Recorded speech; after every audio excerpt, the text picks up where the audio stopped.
টাকা দিয়ে কখনো সম্মান পাওয়া যায় না। সম্মান যদি আপনি পেতে চান, অবশ্যই আপনার স্বভাব, চরিত্র, ব্যবহার ভালো করতে হবে। কারণ আপনার টাকা হলে সামনে হয়তো আপনাকে একটা সালাম দিবে, বলবে আপনি ভালো, কিন্তু আপনার পিছনে কিন্তু আপনার নামে সত্য কথাটা ঠিকই সে প্রকাশ পাবে এবং তার মনের ভিতরেও কিন্তু আপনাকে নিয়ে একটা বাজে একটা ধারণা থাকবে। তাই টাকা দিয়ে কখনো সম্মান পাওয়া যায় না। সম্মান যদি পেতে চান তাহলে অবশ্যই আপনার ভালো ব্যবহার, আপনার স্বভাব চরিত্র ভালো করতে হবে।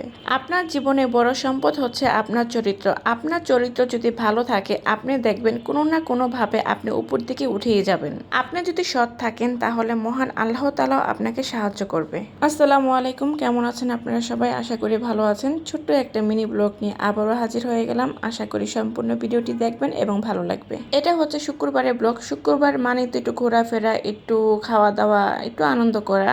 যাই হোক, প্রতি সপ্তাহে আমরা শুক্রবার একটু বের হই, আর বাকি দিনগুলো কিন্তু খুবই ব্যস্ত থাকি বাচ্চাদের লেখাপড়া নিয়ে।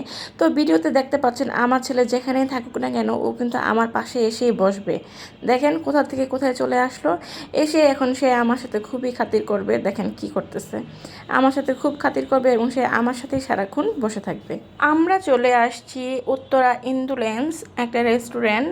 যাই হোক, এখানে আমরা কিছু খাবো, খাওয়া দাওয়ার জন্য চলে আসলাম। তো এই তো, যেহেতু একটু ভিডিও বানাই, তো কি ভিডিও করব জানি না, তাই নিজের হাতেরই একটু ছবি তুলতেছিলাম।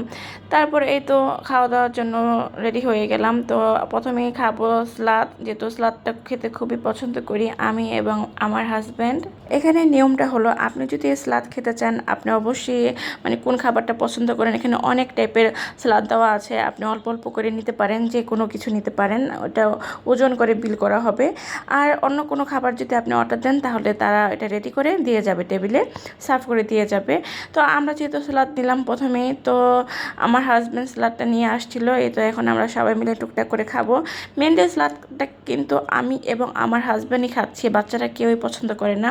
ওদের জন্য অন্য খাবার অর্ডার দিয়েছিলাম, ওরা খেয়েছে আপনার বার্গার, আরেকটা খেয়েছে চিকেন ফ্রাই। এর মধ্যে আমার ছেলে আবার রাগ করে ফেলছে, তাই ওকে আবার একটু আইস কফি দিলাম। এই তো খাওয়া দাওয়া করে আমরা কিন্তু চলেও যাচ্ছি। আমরা এখন চলে যাচ্ছি, চলে যাওয়ার পরই নিচে আবার আরেকটি শপ আছে, ওখানে আবার দেখা যায় ওয়েল বিং নামের একটা শপ নিচে।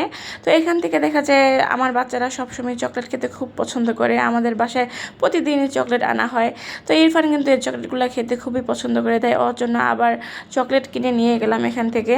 এই চকলেটগুলো কিন্তু দেশের বাহিরের এবং খেতেও খুব মজা এবং দামটা একটু বেশি। পাশে আবার একটা পারফিউমের শপ ছিল, তো এখানে আমাকে বলতেছিল যে আপু একটু দেখেন, টেস্ট করেন কেমন গ্রান।